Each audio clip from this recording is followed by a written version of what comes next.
하박국 3장 2절 말씀 봉독합니다. 여호와여, 내가 주께 대한 소문을 듣고 놀랐나이다. 여호와여, 주는 주의 일을 이 수년 내에 부응하게 하옵소서. 이 수년 내에 나타내시옵소서. 진노 중에라도 긍휼을 잊지 마옵소서. 아멘. 네, 제가 지난 송구영신 예배 때 늘 하던 것처럼 새해 주제가 뭔지 알려드리고 같이 재창도 하고 했는데 까먹었습니다. 해마다 하는 일인데 그날따라 갑자기 생각이 안 났습니다. 혹시 제가 올겨울에 또 빠뜨리면 중간에라도 얘기를 해주십시오. 제가 이상하게 한 번씩 늘 해오던 일들도 했었나 싶을 때가 있습니다. 예를 들면 성탄절 아침에 갑자기 오늘 예배 때 가운을 입었었나, 이런 질문을 제가 지금까지 8년 동안 한 3번인가 했었습니다. 평소에는 생각지도 않던 고민인데 갑자기 그 순간에 그런 고민이 떠오를 때가 있는데 이번에도 조금 그랬던 것 같습니다. 올해의 주제는 오른쪽에 보시겠습니까? 여러분 왼쪽이죠. 같이 한번 읽어보겠습니다. 시작. 영적 부흥으로 민족의 동반자 되게 하소서. 아멘. 네, 이게 원래 주제입니다. 영적 부흥으로 민족의 동반자 되게 하소서. 딱 보면 두 가지가 보이죠. 영적 부흥이라는 단어와 그 다음에 민족의 동반자라는 표현이 같이 있습니다. 그동안 한국교회는 이 두 개를 같이 사용하지를 않았었습니다. 근데 올해는 그렇게 사용이 됐습니다. 예전에는 교회마다 여러 가지 다양한 주제들을 선정해 왔지만 최근에는 교회들이 총회 주제를 그대로 사용하는 경우들이 늘어나고 있습니다. 우리 이 교회 표어도 우리 교단 총회의 주제를 그대로 옮겨 놓은 것입니다. 왜 이렇게 되었냐 하면 교회의 미래는 결국 한국 교회의 건강한 미래 속에서 보장받을 수 있다는 생각에 동의하게 되었기 때문입니다. 과거 한국 교회의 표어는 대부분 성장과 부흥에 관한 것이었습니다. 하지만 이것의 한계를 느끼면서 성숙에 초점을 맞추기 시작했고, 성숙하려면 회개의 노력이 필요하다는 것을 알게 되었습니다. 그래서 몇 해 동안 거룩함에 관한 주제를 총회가 계속 재창을 했었더랬습니다. 그리고 그 거룩함을 회복하자는 말을 이후에 다시 부흥을 주제로 삼습니다. 이 부흥은 우리가 그동안 주제로 사용해 오던 그런 부흥과는 다릅니다. 왜 그런지는 앞으로 말씀을 통하여 배워 나갈 것입니다. 오늘 우리가 읽은 말씀은 하박국입니다. 하박국 선지자는 다른 선지자들과는 좀 차이가 있습니다. 보통 선지자들은 하나님의 심판에 대한 말씀이 있으면 순종하지 않던 백성에 대해서 하나님께서 그래도 용서해 주시기를, 보호해 주시기를, 이걸 먼저 간구를 합니다. 하지만 하박국은 좀 다릅니다. 바벨론 사람들이 거대한 제국을 건설하면서 영토를 끊임없이 확장하자 자기 동포를 위해서 먼저 간구하기보다는 하나님께서 무슨 의도로 이런 일들이 일어나게 하시는지를 매우 진지하게 질문합니다. 택한 백성이 타락하는데도 불구하고 하나님께서 방치하시고 그들을 위한 공의를 먼저 실현하지 않는 이유는 무엇이었는지도 질문합니다. 택한 백성보다 더 악한 바벨론이 끝내 택한 백성을 유린해 가는 것에 대하여서도 그 상황을 내버려 두시는 이유가 무엇인지를 질문합니다. 그리고 이런 질문에 대한 하나님의 대답이 오늘 우리가 읽은 말씀 하박국에 나옵니다.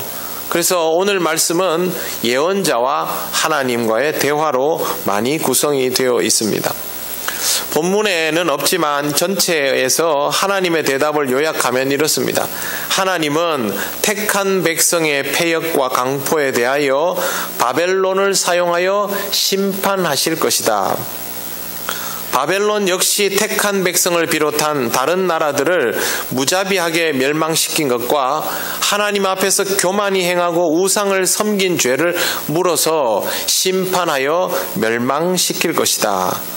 이렇게 하나님은 대답하십니다. 하박국은 다소 혼란스러웠지만 의외로 하나님의 대답은 매우 분명했습니다. 잘못된 것에 대하여서는 확실하게 응징하시겠다라고 말씀하신 것입니다. 하박국은 이제 이 이야기를 들었고 받아들입니다. 하나님께서 판단하시고 실행하시는 일이니 그 말씀대로 이루어지는 것이 당연하다고 생각한 것입니다. 앞서 말씀드린 것처럼 우리 교단이 정한 부흥은 단순히 외형적인 성장이 아닙니다. 거룩함을 회복하면서 내면적인 성장을 해야만 한국교회가 이 힘들어하는 민족의 동반자가 되어서 다시 소망의 자리로 나갈 수 있다고 생각하기 때문입니다. 조금 전에 말씀드린 이스라엘이 직면한 미래, 이스라엘이 처한 현실은 지금 우리가 처한 현실과 매우 유사하다고 봅니다. 우리 교단도 그렇게 느끼고 있는 상태입니다. 현실이 어렵다고 해서 우리가 다 납득할 수 있는 것은 아니죠. 지금 우리에게 일어나고 있는 일들, 교회에게 일어나고 있는 일들은 받아들이기 어렵습니다. 교회가 비난을 받고 핍박을 당하고 그리스도인들이 어려움에 처하고 있는데도 하나님은 가만히 계십니다. 교세가 막 줄어들어가는데도 하나님은 그냥 보고 계십니다. 우리는 생각합니다. 이렇게 하면 하나님 나라를 어떻게 확장시킬 수 있을까? 우리가 비록 잘못한 것이 좀 있더라도 하나님은 그래도 우리 손을 들어주시고 우리 편을 들어주셔야 하지 않는가? 하박국이 하나님 앞에서 궁금해한 것과 조금도 다를 바 없는 내용입니다. 우리를 향한 하나님의 대답도 하박국에게 하신 것과 똑같습니다. 너희가 불순종하였으니 너희에게 고통의 시간이 올 것이고 너희를 고통스럽게 한 이 세상의 힘들도 하나님 앞에서 불순종하기는 마찬가지이니 그들도 고통받게 될 것이다. 이것은 하나님께서 이 땅을 섭리하는 방식이고 성경에는 이 방법들이 이미 분명하게 기록이 되어 있습니다. 하나님은 이 시대의 상황에 대하여 하나님이 하실 일들에 대한 답도 이미 우리가 읽고 있는 성경 말씀에 예전부터 써놓으셨습니다. 그래서 우리는 이미 오늘 현재에 대한 답을 이미 듣고 있는 상황이라 할 수 있습니다. 부흥 좋습니다. 필요합니다. 그러나 그동안 우리가 외쳤던 부흥과 우리가 직면한 현실의 간격이 너무 멀다는 것을 깨달은 이 상황에서 제일 먼저 우리는 교회의 외형적인 부분을 위하여 이 말씀을 인용하여 주제 삼는 어리석음에 빠지지 않도록 해야 합니다. 여러분 오른편에 보시면 본문 말씀이 있죠. 여호와여 주는 주의 일을 이 수년 내에 부흥하게 하옵소서. 이거 대한민국 교회에 안 걸려있던 곳 없습니다. 그리고 우리는 본문 중에 여기에만 주목을 합니다. 워낙 우리에게 부흥이 필요하고 또 부흥이란 단어를 좋아하기 때문입니다. 하지만 여기에 나오는 부흥은 우리가 오해하지 말아야 합니다.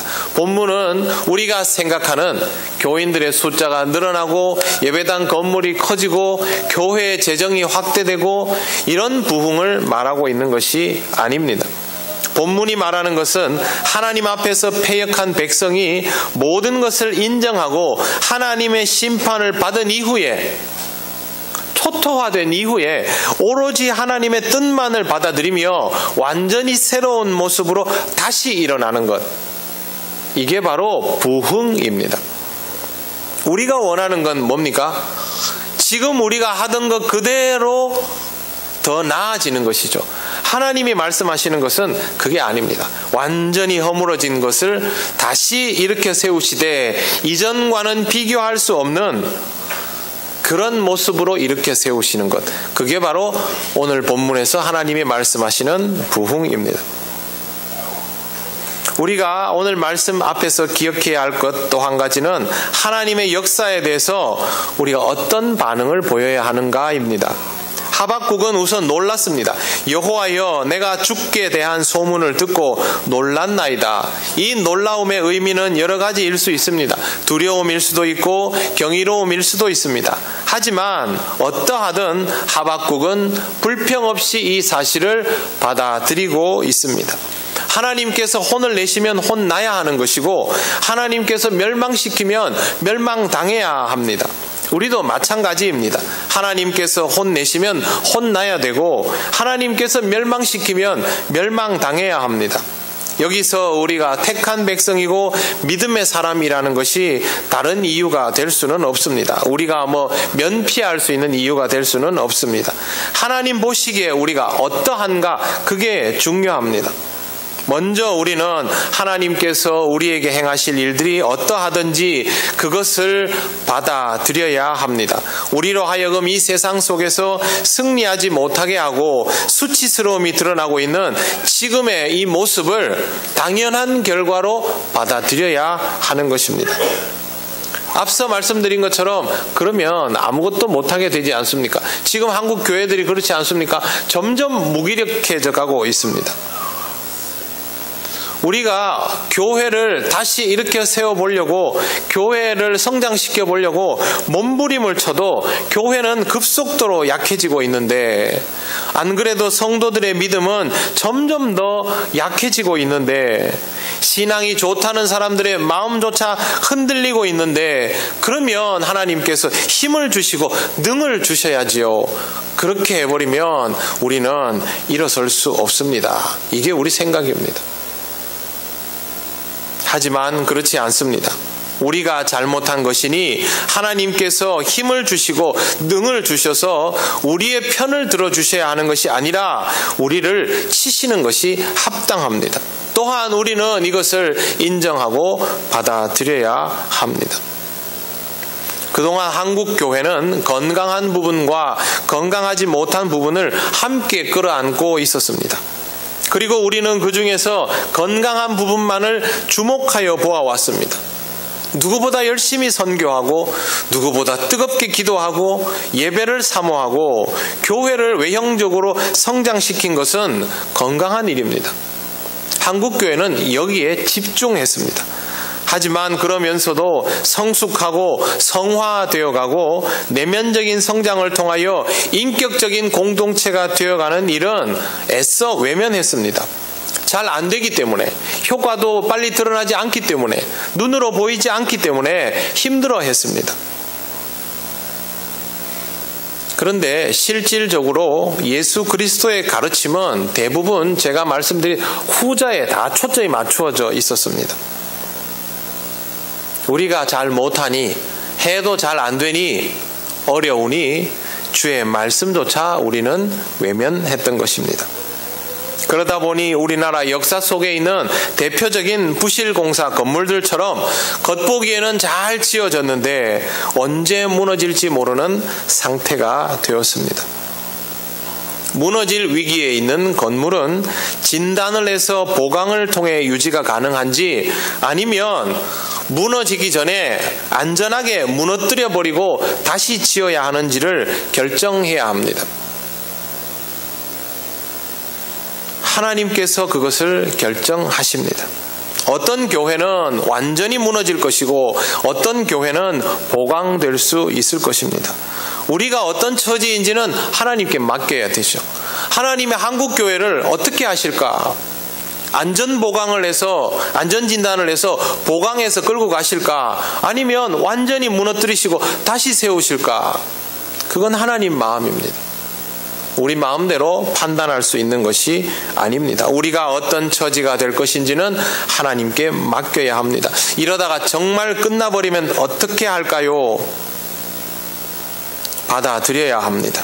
하나님으로부터 이런 말씀을 들으면 충격적이지 않겠습니까? 하박국의 마음이 그랬습니다. 하박국이 분명히 들은 이야기는 다 무너뜨린다는 것이었거든요.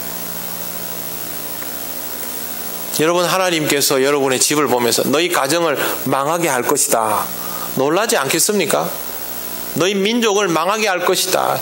네가 지금 살고 있는 이 나라를 망하게 할 것이다. 그러니까 주의 소식을 듣고 놀랄 수밖에 없는 것이죠.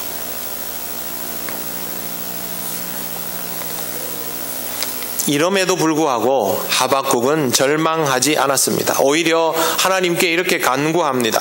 여호와여, 주는 주의 일을 이 수년 내에 부응하게 하옵소서. 이 수년 내에 나타내시옵소서. 진노 중에라도 긍휼을 잊지 마옵소서.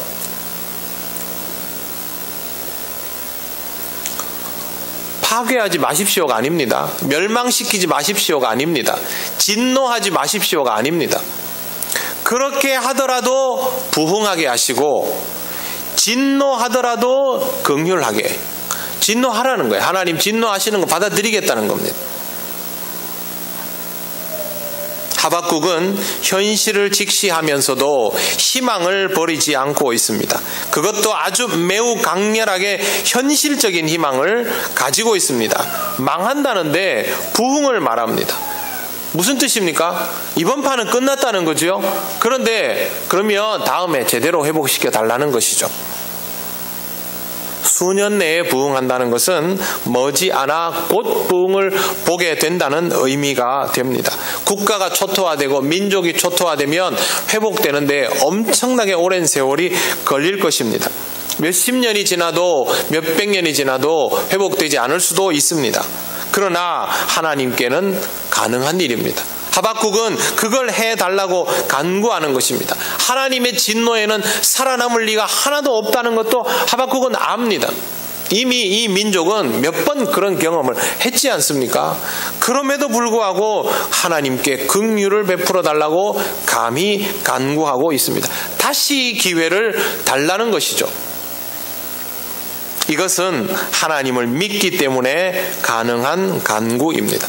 다른 사람은 몰라도 우리는 이 시대 속에서 하나님으로 인하여 이러한 희망을 가지고 살아가야 할 필요와 이유가 있습니다. 원래 우리 교단이 이 표를 정한 데에는 토대가 있습니다. 그건 바로 올해가 3.1운동 100주년이기 때문입니다. 3.1운동은 가장 절망적인 순간에 시작된 희망의 움직임이었습니다. 1918년 1월 미국의 윌슨 대통령이 민족 자결주의를 표방합니다. 그리고 각각의 민족이 스스로의 존재감을 보장받을 수 있어야 한다라는 것을 주창하죠. 정말 좋은 말이죠. 그리고 나서 그해 겨울에 세계 1차 세계대전이 종식됩니다. 그러면 각각의 민족들은 본래의 자리로 돌아가야 되는데 우리 민족은 그게 안 됐습니다. 일본은 우리를 놓아줄 생각이 없었던 것이죠. 오히려 그 이듬해 어떤 일이 생기냐면 강제로 임금의 자리에서 물러났던 고종 황제가 세상을 떠납니다. 그리고 고종이 독살되었다는 소문이 돕니다. 아니 땡 굴뚝에 연기 나겠습니까?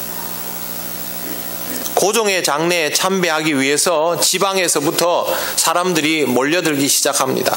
그리고 1919년 2월 8일 일본 도쿄에서 한국인 유학생들이 독립을 선언합니다.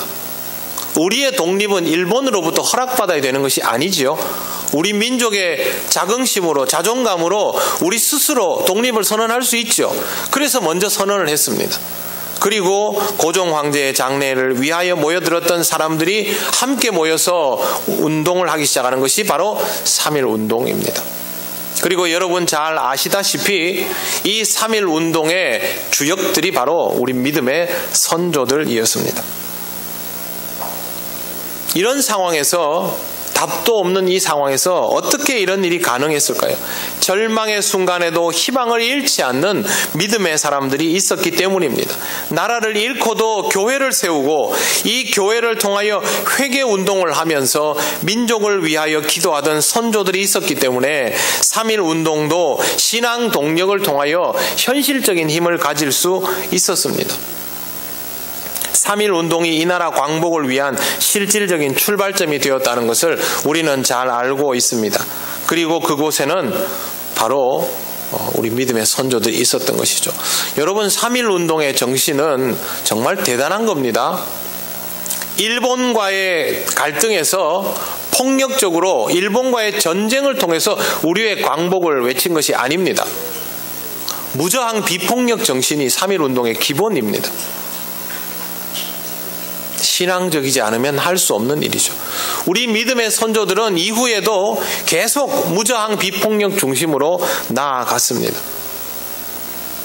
얼마나 희망적이었으면 그렇게 하겠습니까? 하나님 때문에 가지게 된 희망이죠. 지금 우리의 현실을 우리 국민들은 매우 암울하게 바라보고 있습니다.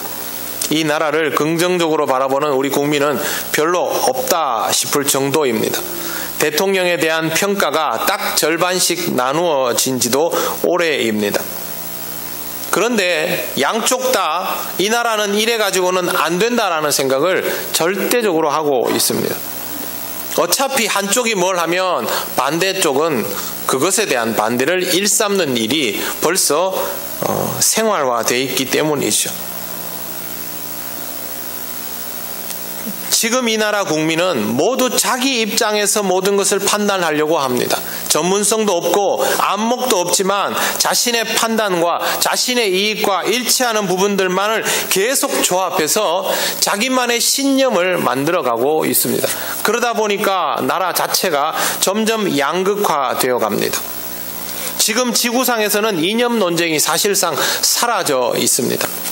더 이상 이념 가지고 이야기 안 합니다. 체제가 있어도 체제보다 중요한 것이 자본의 흐름인 세상이 되었습니다. 그런데도 우리나라는 아직도 이념이 중심 주제가 되어 있습니다. 각국의 지도자가 서로 만나서 대화를 나누어도 우리의 이념 무장은 뚫을 수가 없습니다. 정말 우리가 이념에 대한 무장이 투철해서 이렇게 이념 논쟁을 하는 것일까요? 아닙니다. 화가 나서 그런 겁니다. 욕심은 가득한데 현실은 뒷받침되지 않으니까 화를 낼 대상을 찾고 남들에게 화를 내려니 힘이 없고 겁이 많아서 그렇게 하지 못하고 가족에게, 동료에게, 동족에게 화풀이를 열심히 하고 있는 것입니다. 정말 바보 같은 짓이죠. 이웃 나라들이 손가락질하면서 코웃음 칠 일을 우리 민족은 서로를 향하여 하고 있는 것입니다. 우리 국민이 서로에게 화내고 서로를 의심하고 반목한다고 해서 이 나라가 조금이라도 나아질 수 있는 일은 하나도 없습니다. 사람이 왜 화를 내는지 아십니까? 감당할 수 없으면 화를 냅니다. 용기가 있어서 화내는 거 아닙니다. 사람은 감당할 수 없으면 화를 냅니다. 절망하면 그것이 분노로 바뀝니다. 이미 내가 맞아들이는 상황에 대해서 포기했다라는 뜻이기도 합니다. 우리나라에서 왕조가 망할 때마다 일어났던 특징이 바로 자중질환이었습니다. 우리끼리 싸워서 적이 힘쓸 필요도 없이 무너져 내려주는 것. 우리 역사에 반복되었던 부분인데 지금 딱 그런 조짐이 보입니다. 적어도 민족의 미래를 위한 부분에 대하여서는 국가적 중대사에 대하여서는 뜻이 모아져야 하는데 전혀 그러지 못합니다. 더 안타까운 사실은 국민적인 정서 자체가 희망을 잃어가고 있다는 것입니다. 그래도 우리는 다릅니다. 우리는 하나님을 믿는 사람들이고 하나님의 역사를 경험해온 사람들입니다. 우리에게는 하박국과 같은 믿음이 있기 때문에 이런 현실의 아픔을 직시하면서도 언제든지 하나님께 부흥을 갈망할 수 있습니다. 먼저 우리는 교회 안에서 이런 부흥을 갈망하며 변화해 나가야 합니다. 현실 안 좋습니다. 올해도 교인이 무지하게 줄었습니다. 저희 동기들끼리 소식을 주고받습니다. 근데 언젠가부터 너희 교회는 교세가 어떠냐라는 질문을 서로 하지 않습니다. 그래서 제가 친한 친구에게 이야기했습니다. 우리도 교인 수가 조금씩 주는 것 같다. 연세 드신 분들이 점점 많아지고 교회에 못 나오게 되는 분들도 자꾸 생긴다. 그런 소리 하지 마라. 말을 안 해서 그렇지 지금 안 그런 교회가 없다. 그 말을 듣는데 더 슬펐습니다. 물론 이러는 중에도 부흥하는 교회들 있습니다. 하지만 그것은 교회가 훌륭해서라기보다는 그 교회가 좋은 시절을 누리고 있기 때문인 경우가 대부분입니다. 우리가 주변에서 보는 교회들 많이 그렇습니다. 교회의 나이가 젊어서 아직 젊은 사람들이 주류를 이루는 교회, 위치가 좋아서 사람들이 쉽게 찾아오는 교회, 요즘은 건물이 이뻐서 찾아오는 교회도 있습니다. 주차장이 좋아서 찾아오는 교회도 있습니다. 오지 않는 것보다는 오는 것이 좋겠지요. 그러나 이 시절은 계속되지 않습니다. 위치가 좋은 것도 도시계획이 바뀌면 어느 날 건물 사이에 갇혀버립니다. 신촌에 대형 교회가 4개 있습니다. 그 중에 가장 중심 자리에 한 교회가 있었습니다. 근데 이 교회가 지금은 3분의 1로 교세가 줄었습니다. 지금 얼마나 줄었는지도 모르겠습니다. 왜 그러냐 하면 그 교회 앞에는 빌딩들이, 그 교회 뒤에는 모텔들이 완전히 뺑 둘러버렸습니다. 근데 원래 그 교회가요, 그 지역에서 가장 한가운데 자그마한 언덕 위에 잘 치워져 있던 교회입니다. 세상이 바뀌니까 위치가 소용이 없어진 것이죠. 젊은 교회도 결국 세월이 가면 교회 구성원들이 나이 든 사람으로 차게 됩니다. 교회의 스타일도 그 시대의 옷을 갈아입지 못하고 어느 순간 정체되기 시작합니다. 오늘 젊은 교회는 내일은 나이 든 교회가 되는 것입니다. 요즘은 이런 좋은 시절 누리는 교회들이 점점 줄어들고 있습니다. 왜 그러냐 하면 한국 교회들이 다 비슷한 시기에 세워져서 그렇습니다. 6.25 전쟁 이후에 우리나라 경제가 조금 자리를 잡아가면서 1960년대, 70년대에 세워졌던 교회들이 이제는 중년을 넘기고 있기 때문입니다. 그래서 상황이 더 좋지 않습니다. 그럼에도 불구하고 우리는 올해 어김없이 부흥을 갈망합니다. 이 부흥은 그전에 우리들이 경험해 보았던 그런 부흥은 아닙니다. 겉으로 드러내어 자랑할 만한 그런 부흥이 아니라 어떤 상황에서도 소망을 잊지 않은 그런 민족이 될 수 있도록 민족의 버팀목이 되기 위한 교회가 되자는 그런 부흥입니다. 어떤 민족도 성장만 할 수 없습니다. 좋은 일만 있을 수 없습니다. 하지만 희망을 주는 영적인 공동체가 버티고 있다면 이 나라, 이 민족은 이런 분열과 분노와 의심의 관계를 극복하고 우리 민족의 잠재력을 제대로 드러내어서 다시 한번 이 난국을 타개해 갈 수 있습니다. 더 나아가서는 강대국의 견제를 뛰어넘어서 민족의 화합도 이루어갈 수 있습니다. 이를 위해서 한국 교회가 해야 할 일들이 너무도 많으니 먼저 우리가 회복되고 부흥되어야 하는 것입니다. 이제 세상은 교회가 부흥이 되든지 말든지 관심이 없습니다. 하지만 세상은 결국 우리가 영적 부흥을 이루어낼 때 우리를 통하여 하나님이 주시는 혜택을 누리게 될 것입니다. 그리고 그것은 바로 여러분 한 사람 한 사람에게서부터 시작되어야 할 역사입니다. 수신제가 치국평천하 아시죠? 바뀌지 않는 불변의 가치입니다. 믿음의 사람인 우리 각 사람이 먼저 영적으로 부흥되어야 하고 이 나라 교회 앞에서 우리 교회가 먼저 부흥되어야 합니다. 하나님이 우리를 쳐서 바닥을 경험하게 하면 그것을 받아들이고 하나님 그러면 완전히 무너뜨리시고 다시 일으켜 세워주시옵소서. 진노 중에라도 긍휼을 잊지 마옵소서. 그걸 하나님 앞에 구할 수 있는 우리가 되어야 합니다. 주님은 용납하고 순종하는 우리로 하여금 다시 부흥을 맛보게 하실 것입니다. 올해는 우리들의 진정한 부흥에 대하여 기대감을 가지고 살아가시기 바랍니다. 하나님께서 우리를 통하여 이것이 가능하게 해주실 것을 믿고 부흥을 갈망하면서 그렇게 살아가고 우리의 부흥이 이 민족을 일으켜 세우는 희망의 등불이 될 수 있도록 여러분 최선을 다하시기를 바랍니다. 하나님께서 우리와 함께 하시고 이 민족을 지켜주실 것입니다. 한 번 더 읽어보겠습니다. 자, 시작. 영적 부흥으로 민족의 동반자 되게 하소서. 이 한 해 이 표를 꼭 기억하시고 영적으로 부흥하는 여러분 되시기를 바랍니다.